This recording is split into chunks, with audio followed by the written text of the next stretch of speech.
Salam sejahtera untuk kita sekalian, shalom. Ya, puji Tuhan. Ada kesempatan yang indah untuk saya boleh kembali memberkati kita setelah beberapa hari yang lalu saya tidak bersama-sama dengan Bapak dan Ibu sekalian. Dan puji Tuhan saya boleh kembali dalam keadaan sehat setelah pelayanan di Palu pada minggu yang lalu. Nah baik, Bapak Ibu sekalian, kita akan merenungkan firman Tuhan dalam tema marilah dan alamilah kelegaan. Dari Matius pasal 11 ayatnya yang ke-28 menjadi teks yang akan kita baca bersama-sama. Matius pasal 11 ayatnya yang ke-28 di bawah tema marilah dan alamilah kelegaan. Bersama-sama kita membaca ayat ini dan saya akan membaca nanti terjemahan dalam teks aslinya untuk kita. Matius pasal 11 ayatnya yang ke-28. Bersama-sama kita membaca hitungan yang ketiga, Bapak Ibu akan membacakan bersama-sama dengan saya. 1, 2, 3. Marilah kepadaku semua yang letih, lesu, dan berbeban berat. Aku akan memberi kelegaan kepadamu. Dalam terjemahan asli bahasa Yunani kita, terjemahannya secara harafiah, datanglah kepadaku, hai semua yang merasa lelah, dan yang telah dibebani. Memakai kata portizo, yang bukan hanya mengalami beban pribadi, tetapi dibebani juga dari luar diri bebannya, dan aku akan memberikan kelegaan. Tapi terjemahan yang lain dikatakan bukan hanya kelegaan, tapi kesegaran kepadamu. Terjemahan utuhnya adalah datanglah aine, ya, datanglah kepadaku, hai semua yang merasa lelah dan telah dibebani, dan aku akan memberikan kelegaan, kesegaran kepadamu. Amin. Bapak Ibu, siapa yang mengatakan kalimat ini? Ada yang samar saya dengar. Tuhan Yesus. Kalimat ini Lembaga Alkitab memberi judul ajakan juru selamat. Dan yang dimaksudkan di sana adalah Yesus. Ayat ini berlatar belakang orang-orang pada zaman itu mengalami tuntutan-tuntutan yang terlalu berat dengan berbagai macam syarat-syarat sebagai orang-orang yang menjalankan hukum Taurat. Tidak boleh ini, tidak boleh ini, tidak boleh ini, tidak boleh ini, tidak boleh ini, tidak boleh ini. Siapa yang mengaturnya? Para ahli Taurat. Mereka-mereka yang biasanya menjejali orang dengan aturan kalau hari Sabat Tuhan tidak boleh berjalan sekian kilometer. Kalau seandainya ada binatang yang jatuh ke dalam sumur, biarkan saja. Kalau seandainya melakukan kegiatan kerja tidak boleh pada hari Minggu. Kalau di dalam bahasa kami, bahasa saya di sana dikatakan tidak boleh, itu mengaleu. Itu tidak boleh sama sekali. Itulah sebabnya di hari Minggu tidak boleh bekerja. Lalu tidak boleh ini, tidak boleh itu, tidak boleh ini, tidak boleh itu. Jadi orang mengalami tekanan dalam hidupnya untuk menjalankan perkara-perkara rohani. Padahal waktu kita menjalankan perkara rohani itu kan harus datang dari dalam diri. Harus datang dalam sebuah kerelaan. Harus datang dari sebuah kecintaan kepada Tuhan, bukan karena dipaksa atau dipekso. Tidak. Tapi karena memang betul-betul menjalankannya dalam sukacita, dalam kegembiraan. Nah, siapa yang melakukan itu? Yaitu orang-orang seperti ahli Taurat dan ahli Farisi. Nah, Farisi itu dari kata perus, P-E-R-U-S-H, artinya menerangkan, yang menjelaskan, yang memberi pencerahan, yang memberi pengertian. Tapi orang-orang ini justru tidak menjadi contoh dan teladan dalam praktek hidup rohaninya. Seringkali mereka tampil dengan begitu prima, begitu luar biasa penampilan agamisnya dengan pakaian-pakaiannya dan menampakkan diri orang rohani. Tetapi praktek dan teladan yang diberikan kepada mereka justru bertentangan atau kebalikan dari apa yang dia katakan. Itulah sebabnya maka Yesus hadir berbeda. Yesus hadir menjadi pribadi yang memberi kepada mereka pembeda. Tidak sama dengan para ahli Taurat. Tidak sama dengan ahli-ahli Farisi yang mengatakan diri bahwa orang-orang harus melakukan ini dan itu. Tapi tidak hidup sebagaimana apa yang dikatakannya. Maka Yesus menjadi pembeda. Menjadi pembeda dalam hal ini karena apa? Karena Yesus bukan hanya berteori tentang bagaimana orang mengalami kelegaan. Tapi Yesus berkata dengan kalimat yang pertama, marilah, datanglah, teko, aine, kemon, ayo datang. Karena apa? Karena banyak hanya sekedar mendapatkan aturan, tekanan, berbagai hal yang dilakukan ahli-ahli Taurat dan orang Farisi. Tanpa ada solusi, tanpa ada jalan keluarnya. Maka Yesus berkata kepada kita juga pada pagi hari ini, marilah, itu poin yang pertama. Pokok penting dari bagian yang pertama dari teks yang kita baca adalah marilah, atau di dalam bahasa asli yang tadi kita terjemahkan, datanglah, aine, monggo, mari. Kata deute di dalam bahasa Yunani, kitab kita aslinya berarti ajakan yang membutuhkan respon. Ajakan Tuhan ngajak, ayo meloo, ayo ikut, mari. Itu satu perkataan yang memberikan sesuatu hal yang berbeda ya daripada tokoh-tokoh agama yang lain. Nah, Bapak Ibu, respon kita, kalimat saya, respon kita menentukan hasil yang akan kita peroleh. Nah, dalam bagian firman Tuhan ini ajakan dari Tuhan segala Tuhan. Nah, kalau presiden ngajak kita, ayo ikut saya. Wah, kita senang. Tapi Tuhan loh yang mengajak kita ini melebihi presiden. Kata-katanya final, kata-katanya tidak perlu diragukan. Maka setiap firman yang kita terima, perkataannya, finalitas, kebenarannya tidak perlu kita ragukan. Dan itu pasti terjadi kepada kita bukan hanya sekedar perkataan. Karena itu respon kita menentukan hasil yang kita peroleh. Keberadaan kita di dalam ibadah itu membuat berbeda suasana hati kita, membuat berbeda suasana jiwa kita dengan kita tidak berada di dalam tempat ibadah. Kenapa? Karena kita merasakan, tapi bukan hanya merasakan. Kita mengalami, tapi bukan hanya kita mengalami, tapi kita ada Tuhan yang memberkati kita. Itu bedanya. Jadi bukan hanya merasa, perasaan itu bisa berubah-ubah. Tapi kalau kita mengalami, saya bukan hanya sekedar kata orang, tapi saya mengalami bagaimana Tuhan lawat dan jamah saya di tengah-tengah ibadah di mana saya berada. Bapak dan Ibu sekalian, tidak merespon berarti tidak mendapat apa-apa. Itulah sebabnya hari Minggu, hari di mana kita beribadah, hari di mana kita memberi respon yang besar pada sepanjang minggu yang sudah kita lewati. Itu juga kita beri respon kepada Allah. Pada waktu kita bangun di pagi hari, respon apa yang kita beri kepada Allah?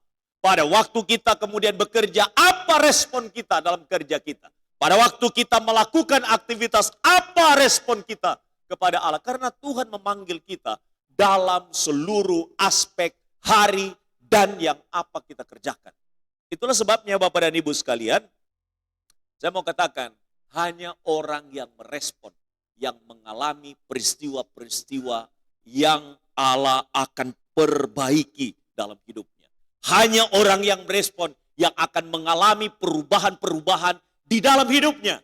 Hanya orang yang merespon yang akan mengalami sebuah progresivitas, sebuah kemajuan, peningkatan, satu peristiwa hari-hari rohaninya itu menjadi berlapis-lapis tingkat naik kehidupan rohaninya.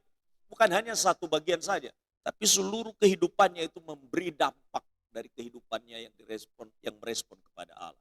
Itulah sebabnya tidak sia-sia orang beribadah, tidak sia-sia orang bersekutu, tidak sia-sia orang berdoa, Tidak sia-sia orang membaca firman. Karena respon kita menentukan hasil yang kita terima. Inti utamanya di garis bawahi. Kata marilah itu pasti dikaitkan dengan seberapa besar respon kita kepada Tuhan. Waktu Tuhan mengajak kita. Ayo datang. Ayo mari. Ayo ke sini. Karena sebenarnya Tuhan itu mengundang kita. Makanya saya selalu memberi konsep. Memberi konsep Alkitab kepada setiap orang. Bahwa beribadah itu bukanlah gereja yang mengundang kita. Bukanlah organisasi yang mengundang kita. Tapi Tuhan yang mengundang kita. Bukan kita yang mengundang Tuhan dalam ibadah. Tapi Tuhan yang mengundang kita. Bukan kita yang mengundang Tuhan. Karena yang punya gawe, yang punya acara, yang punya semua rentetan dalam acara waktu ibadah-ibadah adalah Tuhan yang punya acara. Bahwa kita menjadi pelaksananya sebagai alat saja. Bahwa Tuhan yang memberkati, bahwa Tuhan yang ada di tengah-tengah kita, bahwa Dia yang memberi kepada kita suasana yang berbeda di dalam hati kita. Itu karya daripada Tuhan di tengah-tengah ibadah kita. Memang ayat yang katakan di mana 2-3 orang berkumpul dalam namaku, aku ada di sana. Sebenarnya teks ini bicara tentang masalah saling kita memaafkan. Tapi juga berkaitan dengan memang kalau orang-orang percaya berkumpul, memang kehadiran Tuhan itu bukan tidak baru datang itu atau baru datang ketika kita memanggil Dia datanglah, tidak. Karena Dia selalu ada dalam hidup kita, ada dalam diri kita, ada di dalam setiap orang percaya. Nah, karena itu Bapak dan Ibu sekalian, Bapak Ibu adalah orang-orang yang beruntung. Karena orang-orang yang merespon pasti akan mengalami karya Allah yang terus dikerjakannya di dalam hidup kita. Saya selalu mengingatkan bahwa kita punya 3 modal. Dan modal itu dari Tuhan. Yang pertama modal hidup. Dia memberi kepada kita hidup. Diwe urip karo Gusti. Itu gratis kita dapat. Setiap hari kita diberi hidup. Bernafas dapat cuma-cuma. Benar atau tidak? Yang kedua, kita diberi kemampuan, dalam bahasa yang lain, diberikan keterampilan atau keahlian. Kita bisa berpikir, kita bisa berbicara, kita bisa bekerja, kita bisa berkarya, kita menghasilkan segala sesuatu. Kita bisa membuat sesuatu, memproduksi sesuatu, menghasilkan karya-karya yang akhirnya dari situ kita dapat rezeki. Itu modal yang diberi Tuhan kepada kita. Diberi hidup, wes diwei urip, diberi kepada kita apa? Keterampilan, kemampuan, keahlian untuk mengerjakan sesuatu. Dan yang ketiga, yang lebih luar biasa, Tuhan memberkati. Itu bedanya. Kalau orang diberi hidup, yang lain juga sama. Kalau orang diberi keterampilan keahlian, yang sama juga dialami oleh orang lain. Tapi yang membedakan kita apa? Berkatnya bagi orang-orang yang mengasihi Dia, yang mencintai Dia, itu yang membedakan. Makanya kalau orang berkata begini, saya tidak punya apa-apa, dia kehabisan segala sesuatu. Salah besar kita. Karena Tuhan memberi kepada kita hidup itu, memberi sehat, memberi kuat, itu sudah modal. Yang kedua, Tuhan memberi kita keterampilan, kecerdasan akal budi, kemampuan untuk melakukan segala sesuatu, menghasilkan karya. Menghasilkan itu berarti kita dapat modal dari Tuhan. Dan yang ketiga, apalagi Tuhan memberkati. Maka orang percaya harus selalu ingat bahwa asalkan Tuhan ada, berarti kita punya segala-galanya. Bahwa Tuhan itu bisa menghasilkan, bahwa Tuhan itu dapat memberikan kepada kita satu penghasilan, berkat, rezeki. Itu adalah akibat saja. Akibat karena apa? Karena kita mengalami sehat. Karena kita mengalami hidup.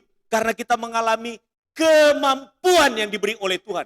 Maka kita menghasilkan segala sesuatu. Maka kita tidak bisa melepaskan diri dari Tuhan.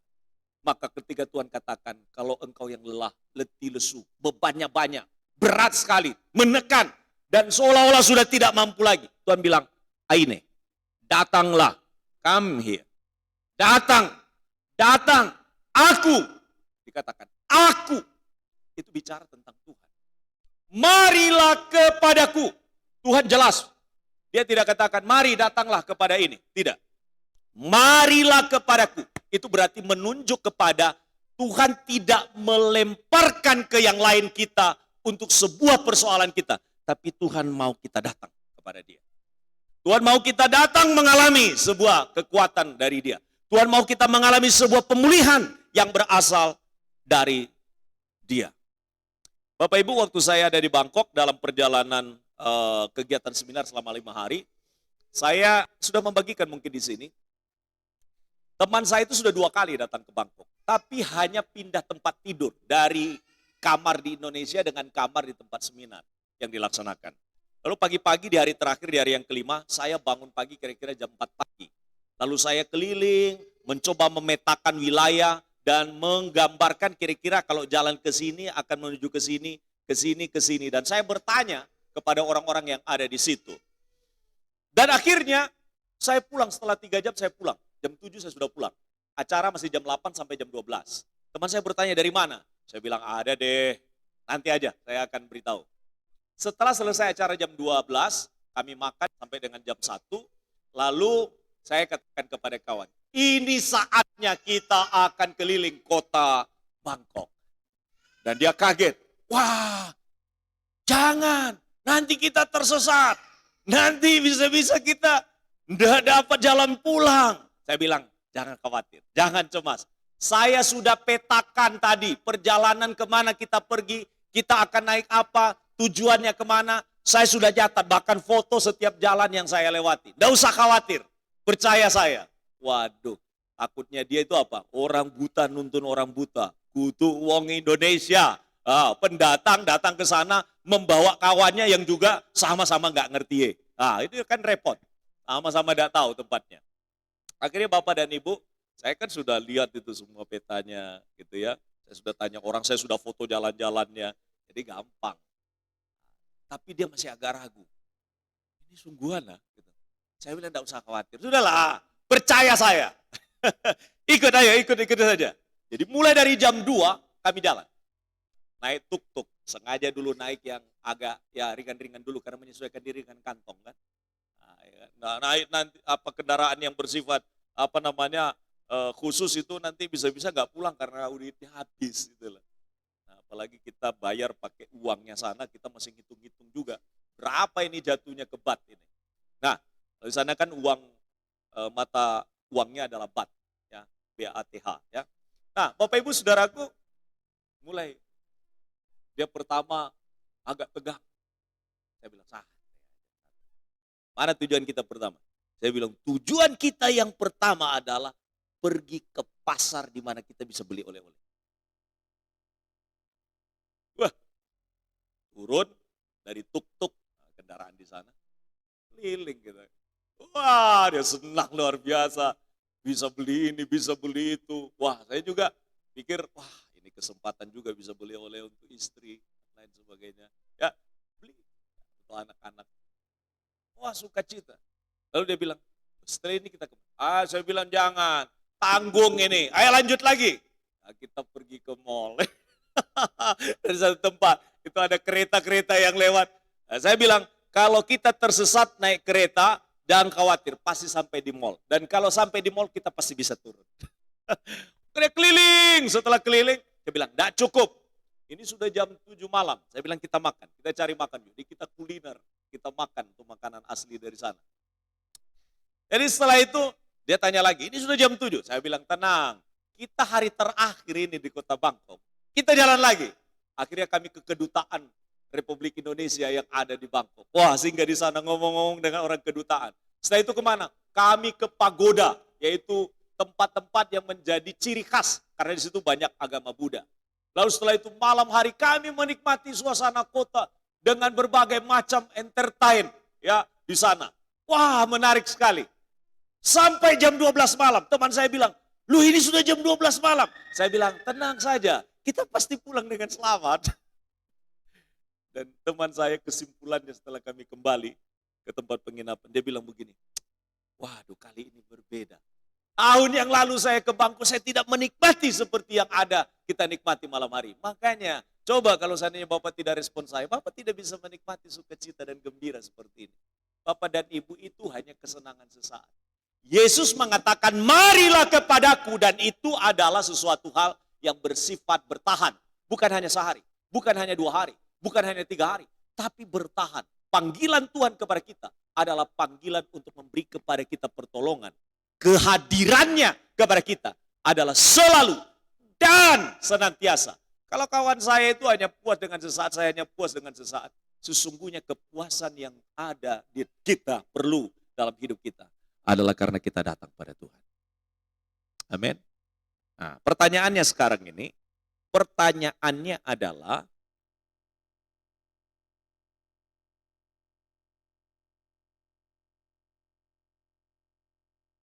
bagian kita sekarang yaitu tentang masalah apa bentuk dari respon kita. Apa bentuk dari respon kita? Waktu Tuhan mengajak kita, marilah dan datanglah. Apa bentuk respon kita?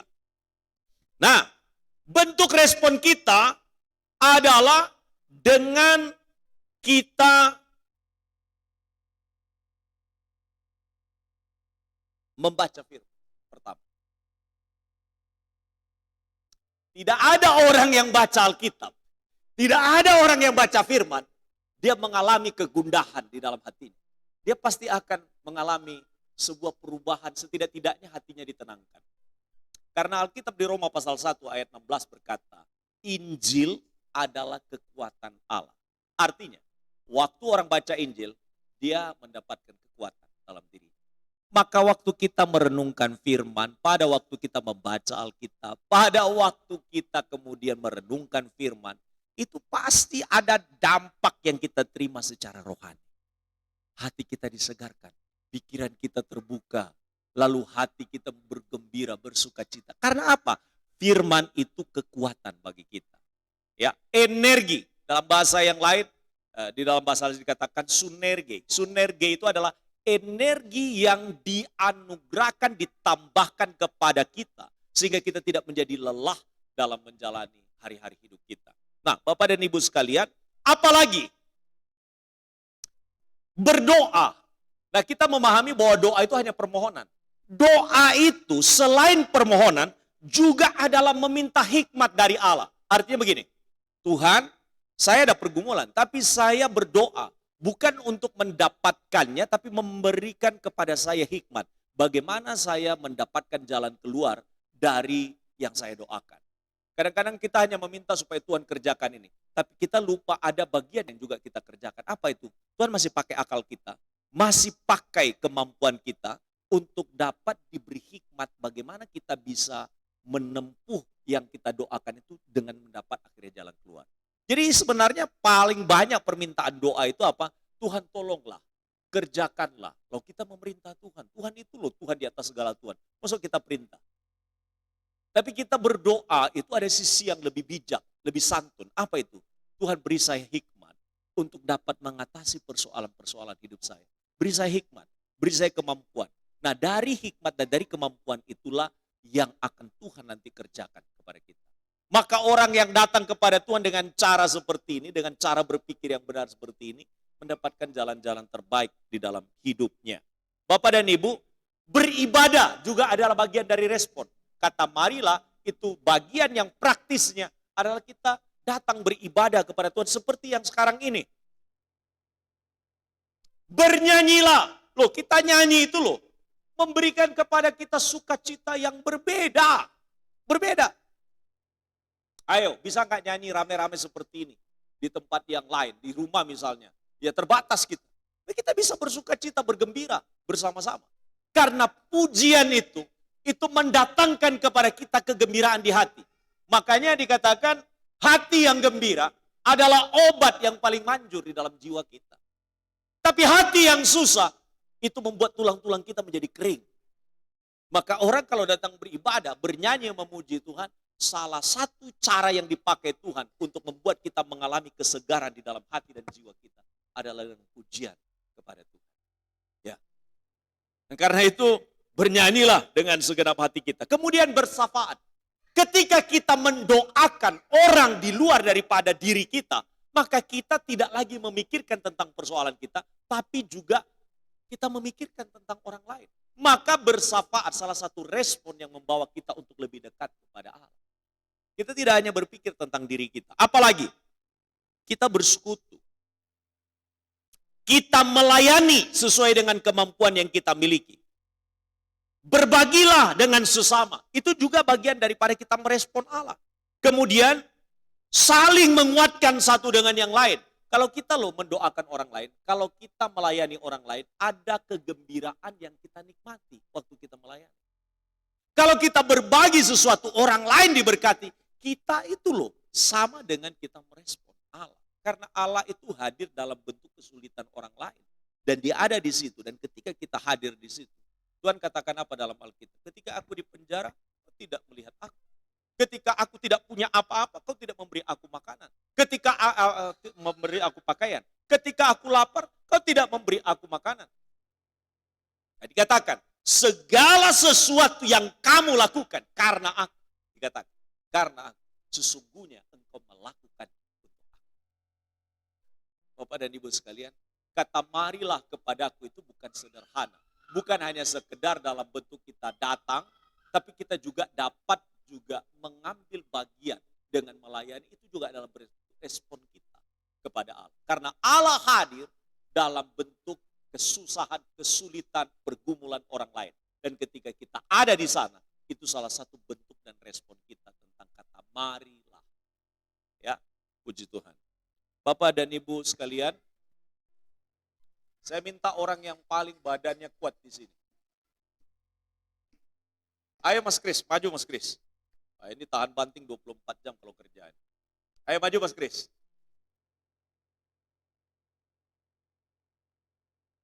Bapak dan Ibu, di sebelah sini Mas Kris. Bapak dan Ibu, sandaran kita siapa? Itu bergantung kepada seberapa kuat orang itu. Kita tidak mungkin memasrahkan diri kita kepada orang yang lemah. Kita tidak mungkin bersandar kepada orang yang biasa-biasa saja. Kita tidak mungkin bersandar kepada orang yang kita tidak bisa andalkan. Kita pasti secara manusia bersandar dan bergantung kepada orang yang bisa kita sandari. Orang itu kuat, orang itu memiliki kuasa, orang itu memiliki kemampuan. Di situ kita menaruh harapan kita. Nah, karena itu Mas Kris anggaplah orang hebat. Ya. Anggap orang hebat. Dan saya orang biasa-biasa saja. Mas Kris menghadap ke saya. Di sebelah sini Mas. Agak maju Mas Kris. Bapak dan Ibu, saya akan rebahkan badan saya.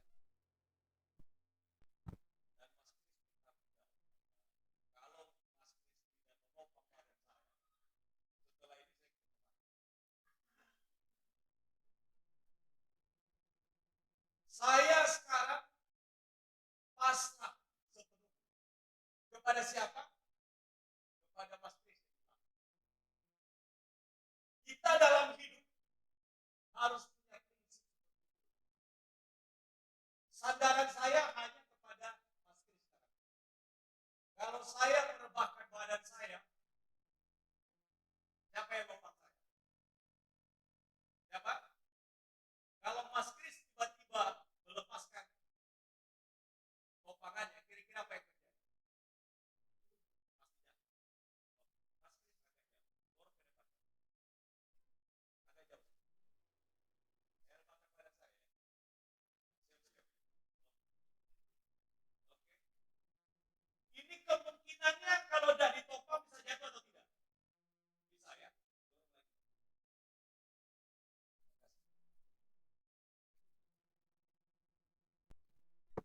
Bapak dan Ibu sekalian, dalam hidup kita, kita tidak bisa bergantung kepada kekuatan kita. Betul atau tidak? Kita bergantung sepenuhnya kepada kekuatan dari Tuhan. Maka tidak ada tempat kita untuk bisa bersandar, bergantung sepenuhnya dengan aman. Kecuali kita datang kepada Tuhan. Karena itu jangan sampai hal yang terjadi dalam hidup kita, apapun bentuknya, kita lupa bersandar sepenuhnya pada pada Tuhan. Yang kedua dan yang terakhir. Pokok penting yang kedua dan yang terakhir ialah dalam teks yang kita baca, Tuhan Yesus memastikan kita mengalami kelegaan dan kesegaran. Tuhan Yesus yang pastikan, marilah kepadaku. Ketika kita sudah merespon, maka Tuhan mengerjakan apa? Aku akan memberikan kelegaan kepadamu. Ini loh Tuhan Yesus katakan sendiri. Aku akan memberikan kelegaan kepadamu. Tuhan Yesus yang pastikan bahwa kita yang merespon dia, kita yang datang kepada dia, kita yang bersandar kepada dia, kita yang bergantung kepada dia, kita yang berharap kepada dia, dikatakan, aku akan memberikan kelegaan dan kesegaran. Anapauo itu artinya adalah kesegaran yang sempurna. Kesegaran yang sempurna. Kelegaan yang sempurna. Kelegaan yang bukan hanya bersifat kesementaraan. Nah, menarik sekali saya coba lihat bagian ini secara dalam. Memberi kelegaan itu kan menunjuk kepada apa? Pada hati dan jiwa. Memberi kelegaan itu kan menunjuk pada hati dan jiwa. Tidak pernah orang bilang begini, lego aku. Enggak. Tapi bilang apa? Lego aku. Plong. Hatine plong. Bapak Ibu, saya dalam penerbangan dari Surabaya menuju ke Makassar beberapa hari yang lalu. Hari Sabtu ya penerbangan. Hari Sabtu kemarin. Hari Sabtu maksudnya minggu yang lalu. Bukan hari Sabtu kemarin. Jadi penerbangan dari Surabaya menuju ke Makassar. Dari Makassar itu menuju ke Palu di Bandara Al-Jufri. Waktu mau landing, saya lihat itu sudah dekat, ini kira-kira mungkin 1000 meter lagi, tinggal turun saja. Tiba-tiba pesawat ini tidak jadi landing. Dia muter lagi. Bahkan kami ada di atas awan yang sangat tebal. Saya mikir-mikir ada apa ini? Wah, sempat teman bilang begini, loh kok kita putar lagi? Dan saya perhatikan, ini kayaknya yang tadi kita lewati ini. Nah sampai keadaan itu berlalu, saya masih tetap berpikir, ada apa? Padahal kita tinggal landing, kita sudah di atasnya rumah-rumah orang, sudah kelihatan itu. Itu berarti sepersekian ribu kaki saja dari permukaan di darat. Itu. Dan saya perhatikan tepian dari laut itu, saya lihat itu. Oh ini kayaknya tempat ini. Saya bisa lihat. Tapi kemudian balik lagi. 15 menit kami, dibawa naik lagi. Setelah dibawa naik lagi, lalu saya pikir apa putar lagi. Ternyata turun dengan perlahan dan kemudian dia langsung landing. Bapak Ibu, ternyata apa? Kita kan tidak lihat, tapi pilot itu tahu. Rupanya putaran angin di udara itu yang membuat tidak bisa turun.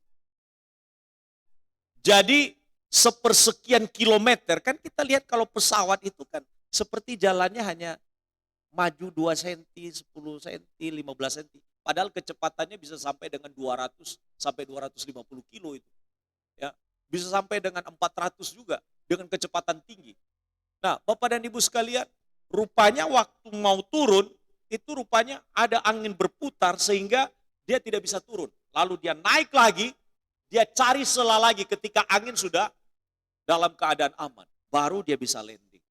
Wah, di hati saya, ini pengalaman saya kan beberapa kali ke Palu itu kan gempa dan lain sebagainya itu. Kan sudah biasa itu dijalani. Tapi ya ini kan sudah lama.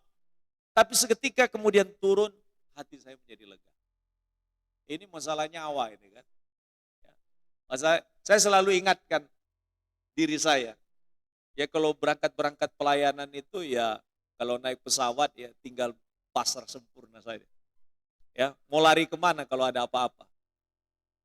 Tidak bisa. Ya, tapi ya Tuhan tolong. Nah, Bapak dan Ibu sekalian, kelegaan itu apa? Kelegaan adalah satu suasana hati di mana kita tidak lagi dalam keadaan kalut. Tuhan beri kepada kita kelegaan. Itu yang dimaksudkan. Yang kedua, memberi kesegaran. Ini menunjuk kepada keadaan fisik.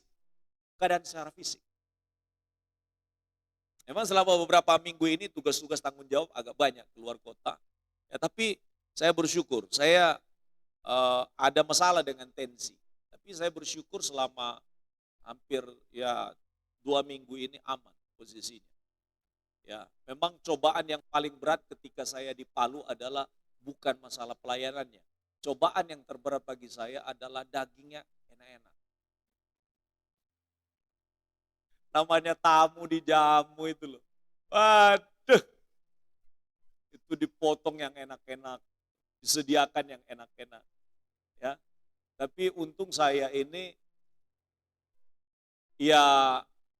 tergoda tapi sedikit gitu.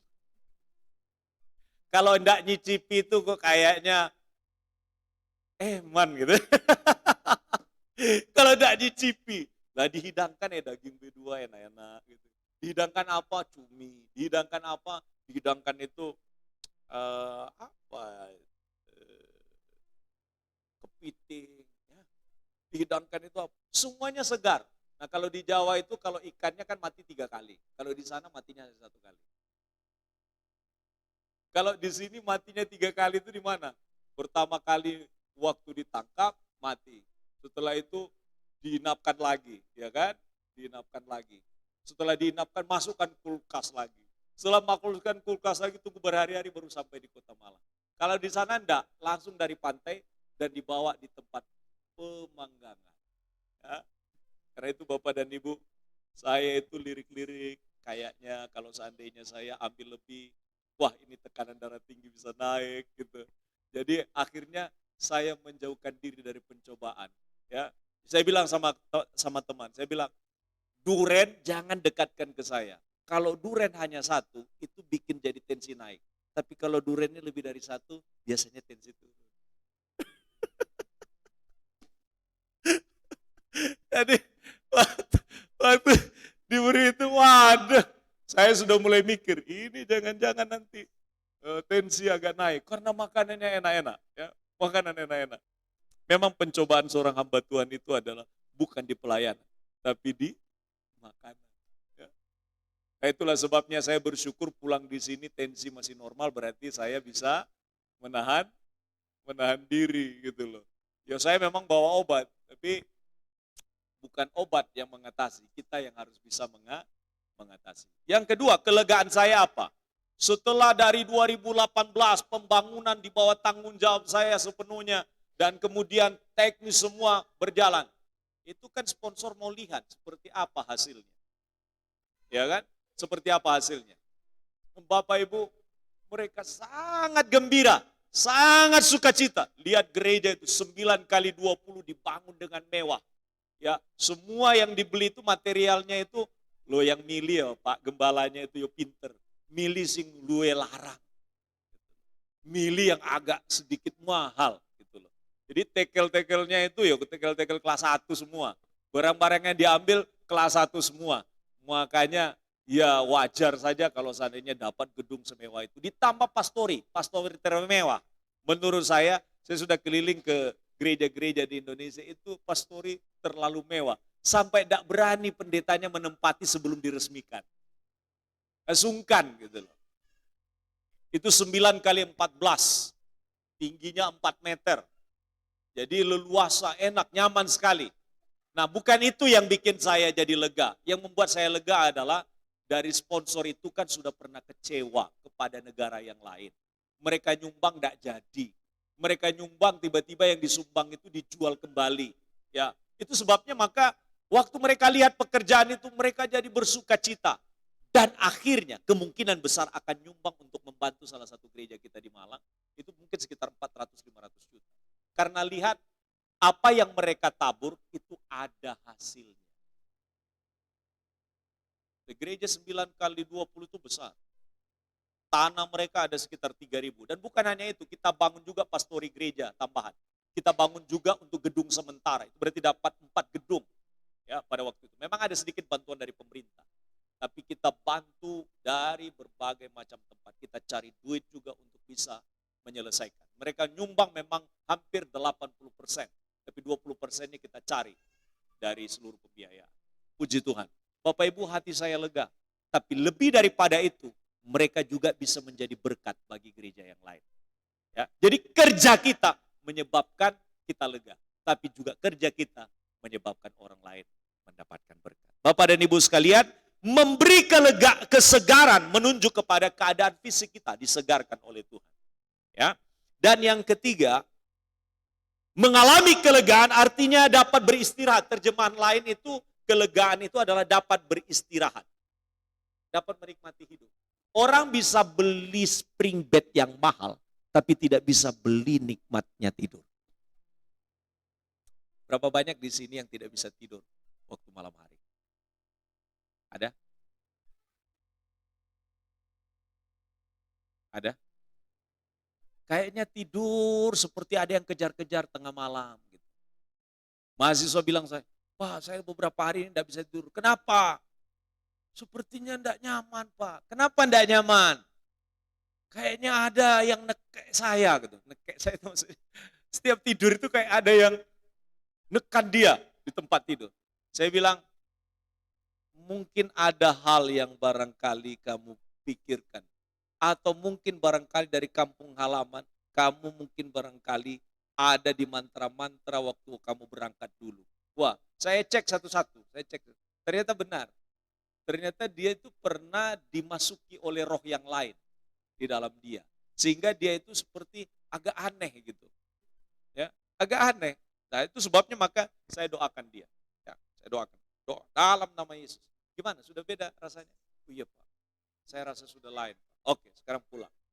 Bapak dan Ibu sekalian, hidup kita dapat kita nikmati dengan istirahat yang nyaman. Istirahat yang enak. Itu saja sudah puji Tuhan. Maka Tuhan katakan, orang yang datang kepada Tuhan, marilah kepada aku akan memberikan kelegaan. Dapat memberi kepada kita apa? Kelegaan, menunjuk kepada keadaan jiwa, keadaan hati yang lega, kesegaran secara fisik, juga dapat menikmati hidup dan beristirahat. Hidup dapat kita nikmati, karena kenikmatan itu Tuhan yang anugerahkan. Tuhan berkati kita. Kita berdoa.